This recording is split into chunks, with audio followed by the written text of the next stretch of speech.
So good day everyone. Today we will discuss all about pumps, the pumps theories and concepts, and the example problems all about pumps, and the importance of the pumps in the field of electrical engineering. So let's start. So ano nga ba ang pumps? Pumps are essential devices in fluid mechanics.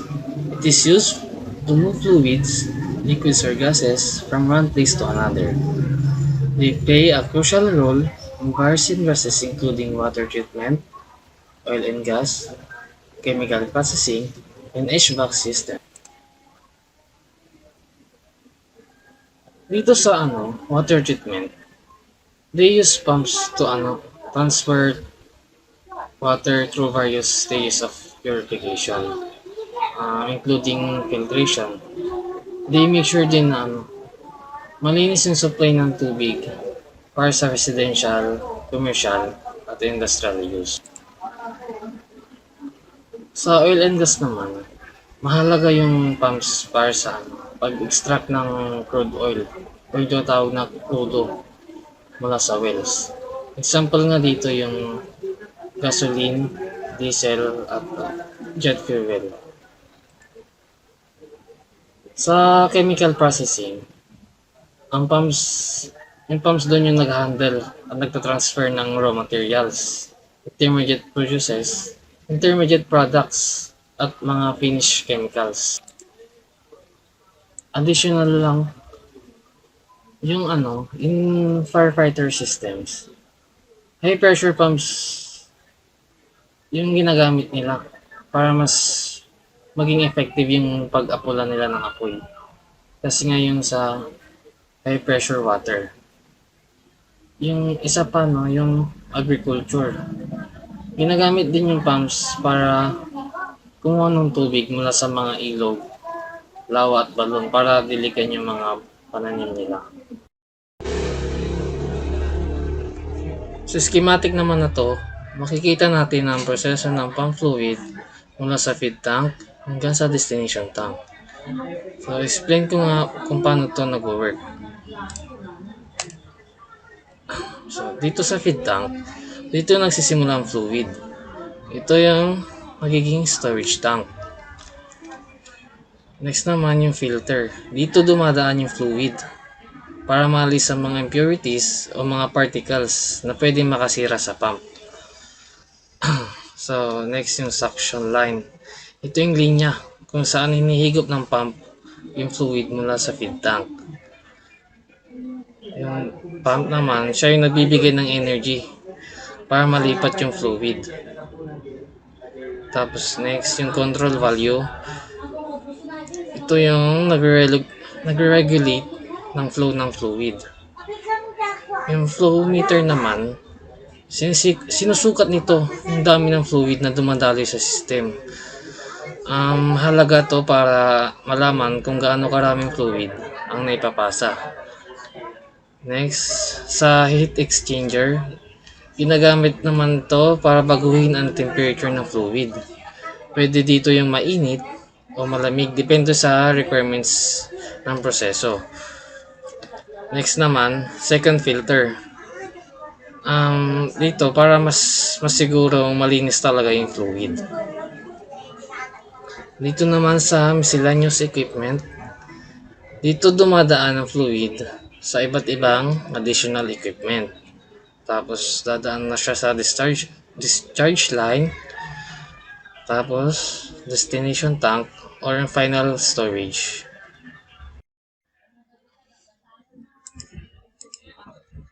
Next naman, yung purpose of pumps. So, una nga dito yung to transfer fluid from one location to another. Yung sample nito yung sa isang water supply system. Yung mga pumps na naglilipat ng tubig mula sa reservoir punta sa residential areas para masiguradong mag-steady supply ng malinis na tubig. Next naman, to increase fluid pressure. Sa mga high-rise buildings, ang booster pumps ang nagpapataas ng water pressure para masiguradong umaabot ang tubig sa mga upper floors. Ayan yung ano niya. So, next, yung to circulate fluid within a system. Yung ano nito sa HVAC system or yung heating, ventilation, and air conditioning, ang circulating pumps ang nagpapadaloy ng heated o cold water sa mga radiators o air conditioning units para ma-regulate ang mga indoor temperatures. Basic components of pumps. Una nga dyan ay impeller or rotor. The rotating part that imparts kinetic energy to the fluid. Sa centrifugal pumps, yung impeller yung nagdadala ng fluid mula sa center papunta sa labas sa pamamagitan ng centrifugal force. May iba't ibang uri din nga pala ng impellers. Meron dito yung open, semi-open, at closed impellers. Next naman is casing. It encloses the impeller and directs the flow of fluid. Pinoprotektahan din ito yung impeller mula sa mga external element. Yung casing yun nga pala ay gawa sa durable materials tulad ng cast iron, stainless steel, o plastic, depende sa fluid properties. Next naman is suction and discharge ports. Yung suction, siya yung inlet kung saan pumapasok ang fluid sa pump. Yung discharge ports, siya naman yung outlet. Dito naman tayo sa key parameters. Una nga dito ay yung flow rate or Q. The volume of fluid pumped per unit time, typically measured in liters per minute or gallons per minute. Next naman is head. The height to which a pump can raise the fluid, measures in feet or meters. Next naman is yung power, the energy input to the pump, usually measured in watts or horsepower. At ang pang-last yung efficiency, the ratio of the useful work performed by the pump to the energy supplied expressed as a percentage.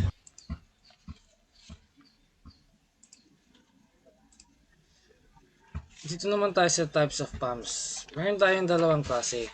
Una nga dito ay positive displacement pumps. Ang ginagawa nito ay traps a fixed amount of fluid and then forces it into the discharge pipe. Consistent ang flow ng positive displacement. Kahit ano pa ang discharge pressure. Kaya magiging perfect ito para sa applications na kaya ng precise flow control at pag-handle ng viscous fluids. May two types tayo ng positive displacement. Una dito yung reciprocating pumps. It uses a piston or plunger to move fluid. Yung common types include piston pumps and diaphragm pumps. Yung piston pumps, ito yung gumagamit ng piston para mag-move sa loob ng cylinder at mag-create ng pressure. Yung mga pumps na ganito ay kayang mag-handle ng high pressure at kadalasan ito ginagamit sa hydraulic systems, water jet cutting at mga application na need ng accurate dosing at metering. Yung diaphragm pumps naman ay gumagamit ng flexible diaphragm na nag-move back and forth para mag-displace ng fluid. Common itong ginagamit sa chemical processing, wastewater treatment, at food and beverage industries. Next naman ay rotary pumps. It uses gears, screws, or vanes to move fluid. Example include gear pumps, screw pumps, and vane pumps. Ang applications naman ito ay high pressure applications, chemical injection, and oil pumping. At yung nakikita natin dito sa picture, isa siyang reciprocating pumps. Ang pangalawa naman types ng pumps ay centrifugal pumps. Fluid enters the pump impeller along or near the rotating axis and is accelerated by the impeller, flowing radially outward into the volute casing. Ang applications naman nito, water supply, irrigation, sewage treatment, and chemical processing. Meron din tayong tatlong klase ng flow dito na radial flow, mixed flow, and axial flow.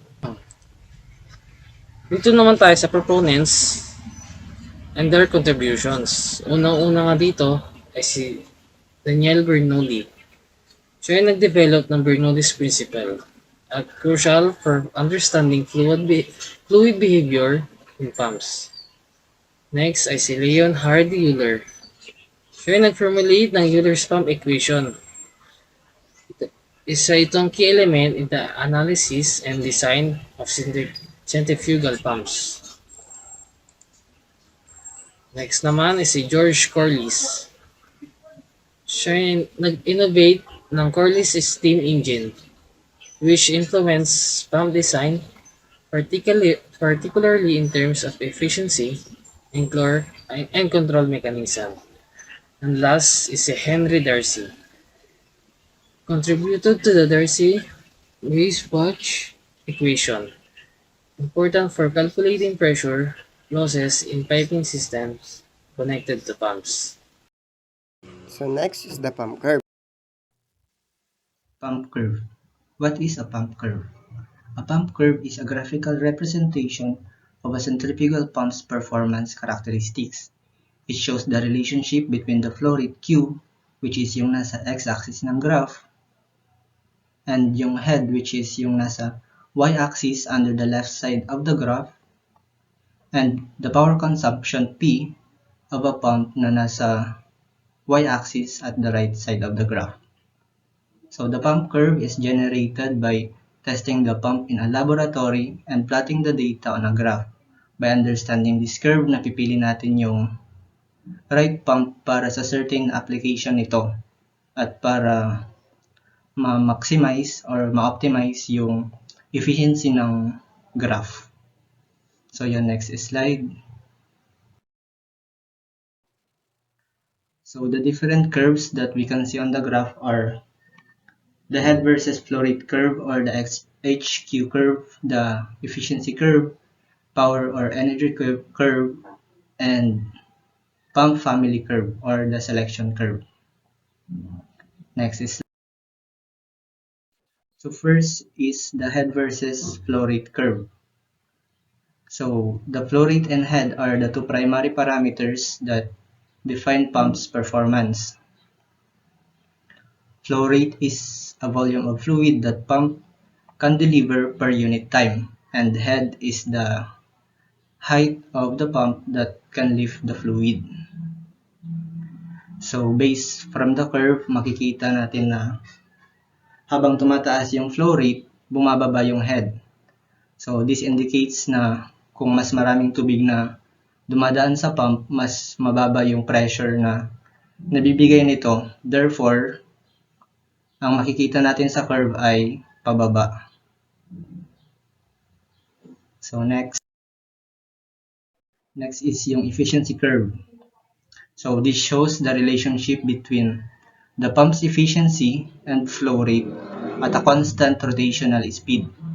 So based from the curve, habang nag-i-increase yung flow rate, nagdi-decrease naman yung efficiency due to turbulence and fluid frictions.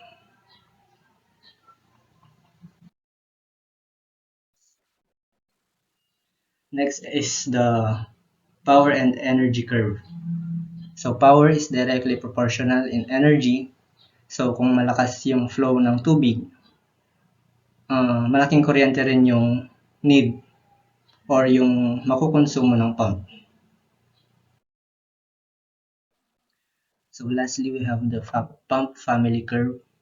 So every manufacturer develops a pump family curve that shows multiple curves on a single chart. So this one is an example of chart to select a pump. So here we can see yung total head na nasa left side or nasa y-axis. Then yung flow rate na nasa x-axis. Yung impeller diameter na nasa y-axis rin. And here we can also see the efficiencies and the power curves. So that's it for the curves. Next presenter, please. So now we will discuss affinity loss. So what is affinity loss? Affinity loss describes how changes in the speed of a pump, the impeller diameter, or other characteristics affect the flow rate, head, and the power. So the application of affinity loss in pumps, it allows the engineers to predict the performance of a pump under different operating conditions without physical testing. This is valuable for designing system and making adjustment to existing systems. So, by understanding po on how the changes in speed affect the flow rate, the head, and the power, operators can optimize the pump performance to reduce energy consumption, leading to cost savings and reduce environmental impact. So, itong affinity loss din po ay nakakatulong in selecting the right pump for a given application by providing insights into how changes in operating conditions affect pump performance. So, affinity loss. So, these are the similarity rules, which can be used to estimate the effect of changing in fluid, speed, or size on any dynamic turbo machine pump or turbine within our geometrically similar family. So, ito po yung mga formula na maaari po natin i-consider sa affinity loss. So, una po sa flow rate, meron po tayong Q sub 2 over Q sub 1 is equals to N sub 2 over N sub 1 times the cube of D sub 2 over D sub 1. So, this means po that the flow rate is directly proportional to the speed of the pump. And sa head naman po, H sub 2 over H sub 1 is equals to the squared of N sub 2 over N sub 1 times the squared of D sub 2 over D sub 1. So, it means po that the head is proportional to the speed of a pump. And sa power naman po, kapag po may given na density, P sub 2 over P sub 1 is equals to density sub 2, density sub 1 times the cube of N sub 2 over N sub 1 times the fifth power of D sub 2 over D sub 1. So, this means din po that the power is proportional to the speed of the pump. So, where? Ito po yung mga symbol na kung saan po yung Q sub 1 and Q sub 2. Ito po yung volumetric flow rate. And H sub 1, H sub 2, ito po yung head. D sub 1, D sub 2, ito po yung diameter of the impeller. And N sub 1, N sub 2 is the speed. And the BHP or the P is the brake horsepower. So, kung makikita nyo po, may pattern po dito na maaari rin pong makatulong sa atin. So, ang pattern po natin na QHP, 1, 2, 3N, 3, 2, 5D. So, kung saan ang ibig sabihin din po niyan, like wind has power, want to try now, try to find that. So, para po mas maintindihan po natin, let's have an example. So here are some examples regarding pumps. First is if the 38 inches pump from the figure is used to deliver a 20 degrees Celsius kerosene at 850 RPM and 22,000 gallons per minute, what is A, flow rate, and B, head? So first, let us list the given from the problem. So from the problem, we have a 38 inches diameter, a 850 RPM speed, and a 22 gallons per minute flow rate. So based from the graph, we will focus on a pump with 38 inches diameter, so with a 22,000 gallons per minute flow rate. So here we will see that the intersection is here, and based from that we can see the approximate value of head, which is 235 feet, and power approximately up at approximately 1250 bhp. So it is also given that the N2 or N1 is 710 RPM. So based from the givens, we can solve for the flow rate and head. So solving for the flow rate, we will use the affinity law, which is Q1 over Q2 is equal to N1 over N2 quantity D1 over D2 cube. So since D1 is equal to D2, we will use the equation will be Q1 over Q2 is equal to N1 over N2. And substituting the values, we have Q1 over 22,000 is equal to 710 over 850. Therefore, the Q1 will be 18,736.4706 gallon per minute. Solving for head by using the affinity law, H1 over H2 is equal to N1 squared over N2 squared multiplied by D1 squared over D2 squared. So since D1 and D2 are equal, our equation will be H1 over H2 is equal to N1 squared over N2 squared. Substituting the values, we will have H2 is equal to 235 multiplied by the quantity 850 over 710 squared. Therefore, the head will be 336.8131 feet.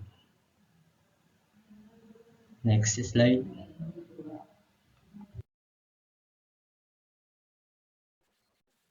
So here is the second example. So a test on a centrifugal pump operating at 1150 RPM showed a total head of 37.6 feet at a capacity of 800 grams per minute. Estimate the total head and capacity if the pump were operated at 1750 RPM. Assume normal operation at point of maximum efficiency in each case. So here it is given that N1 is 1150 RPM and N2 is 1750 RPM. So the head 1 will be 37.6 feet and the Q1 or the flow rate will be 800 GPM. So by using the affinity laws, we have Q2 over Q1 is equal to N2 over N1. Substituting the values, we will have Q2 over 800 GPM is equal to 1750 RPM all over 1150 RPM. So therefore, solving for the value of Q2 will be 1217.4 grams per minute. So, nasa example 3 na po tayo. A centrifugal pump operating at 1150 RPM has a total head of 40 feet at a capacity of 600 gallons per minute. The impeller diameter is 10.5 inches. Estimate the total head and the capacity or the flow rate of geometrically similar pump at 1150 RPM with an impeller of 10 inches. So, sa given po natin, meron po tayong N sub 1 is equals to 1150. Ganon din po yung ating N sub 2. So, meron din po tayong 1150 RPM. And the given flow rate po is meron po tayong 600 gallon per minute. D sub 1 is 10.5 inches. D sub 2 is 10 inches. And the head po is the 40 feet. So, the required is the total head and the capacity. So, makikita po natin, nandito po yung ating pattern. So, QHP 1, 2, 3, and 3, 2, 5, T. So, maaari po natin gamitin itong nasa gitna sa pagkuha ng head. So, meron po tayong formula na H sub 2, H over H sub 1 is equals to the square of N sub 2 over N sub 1 and the square of D sub 2 over D sub 1. So, substituting po yung value na given, H sub 2 all over 40 feet is equals to N sub 2 po natin na 1,150 and N sub 1 na 1,150 rin squared times the D sub 2 na 10 and D sub 1 na 10.5 squared. So, by using ship solve, makukuha po natin total head po natin ay 36.2812 feet. So, sa flow rate naman po, para makuha po yung ating capacity, meron po tayong formula na Q sub 2 all over Q sub 1 is equals to N sub 2 over N sub 1 times the cube of D sub 2 over D sub 1. So, substituting din po yung mga values na given. Q sub 2 all over yung ating Q sub 1 na 600 gallons per minute, N sub 2 na 1,150, and N sub 1 na 1,150 RPM times the D sub 2 na 10 and the D sub 1 na 10.5 cube. So, by using shift solve, makukuha din po natin yung ating capacity na 518.3026 gallon per minute. So, last example na po tayo. Centrifugal pump discharge 20 liters per second against a head of 17 meter when the speed is 1,500 RPM. Impeller diameter was 30 cm and the brake horsepower is 6. A geometrically similar pump 40 cm in diameter is to run at 1,750 RPM. Assuming equal efficiencies, what BHP is required? Kung atin pong given, N sub 1 is equals to 1,500 RPM, N sub 2 is equals to 1,750 RPM, and yung atin pong H sub 1 is equals to 17 meter, and D sub 1 is equals to 30 cm, and D sub 2 is equals to 40 cm, and meron din po tayong Q sub 1 na 20 liters per second, and yung atin pong P sub 1 na 6 HP. So, ang required po natin hanapin ay itong P sub 2. So, makikita po natin sa ating pattern na maaari po natin gamitin itong pagkuha ng power. So, P sub 2 all over P sub 1 is equal to the cube of N sub 2 all over N sub 1 times the fifth power D sub 2 all over D sub 1. So, substituting po yung ating mga given values, P sub 2 all over the P sub 1 na 6 HP is equals to the cube of N sub 2 over N sub 1 na meron po tayong N sub 2 na 1,750 RPM and N sub 1 na 1,500 RPM, and the fifth power of the D sub 2 and the D sub 1 na meron po tayong D sub 2 na 40 cm all over the 30 cm na ating D sub 1. So, using shift solve, makukuha po natin yung ating P sub 2 na 40.15 HP. So the last topic we have is the pumps and the importances in the field of electrical engineering. So pumps are critically components in various applications within the field of electrical engineering. So particularly sa mga systems, so involved dito yung fluids, fluid dynamics, and thermal management. So itong report na ito is provided to the overview of the types of pumps, yon. So mga centrifugal pumps, ganyan. So may application tayo and the importances ng mga device nito as an electrical engineer. So the applications in electrical engineering, so we have the cooling systems. So in electrical engineering, pumps play a crucial role in cooling systems for electronic devices and power electronics. So heat generated by electrical components must be efficiently removed to maintain performance and reliability. So dito, pumps circulate coolant as either water, oil, or other fluids. So through heat exchangers or radiators, dissipating heat away from sensitive components. So here we have the renewable energy systems. We have the hydropower plants and the solar thermal systems. So dito tayo sa panguna, which is the hydropower plants. That pumps are used in pump storage hydroelectric systems to store energy by moving water to a higher elevation during low demand periods. So which can be released to generate electricity during the peak demand. So ito po yung ibig sabihin ng hydropower plants. And then the next one is the solar thermal systems. So pumps circulate heat transfer fluids in solar thermal systems na magko-collect ng magta-transfer ng solar energy for the electricity generation or heating purposes. So the next one is the importance of pumps in electrical engineering. So dito na yung pinaka-exciting part natin. So efficiency and reliability. So the efficiency and reliability of pumps directly impact the performance and longevity of electrical systems.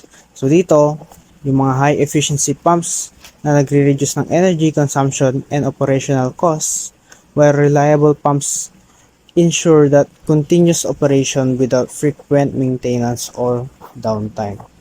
So, next one is the thermal management. So, effective thermal management is crucial to prevent overheating and failure to electrical components. So, yung pumps, it is enabled to efficient heat transfer and dissipation and to maintain the optimal operating temperatures and extending the lifespan of electronic devices. So the next one is the precision and control. So in applications required precise fluid control such as in semiconductors, manufacturing, and hydraulic systems. So yung pumps provides the necessary accuracy and repeatability. And this precision is essential for achieving high quality outputs and maintaining system integrity. The next one is the environmental impact. So pumps play a role in minimizing the environmental impact of various processes. So dito is for example, sa renewable energy system natin, they contribute to sustainable energy generation. So sa water treatment naman, they help ensure the safe and efficient processing of water resources. So therefore, I concluded that the pumps are indispensable in the field of electrical engineering, with applications ranging from thermal management and renewable energy systems to semiconductor manufacturing and water treatment. So, yung efficiency nila, yung reliability nila, yung precision is critical for the performance and the sustainability of electrical systems. So, as the technology advances, that the development and integration of more efficient and versatile pumps will continue to be a key focus in the field of electrical engineering. So, maraming salamat po sa pakikinig, and that's all. Thank you.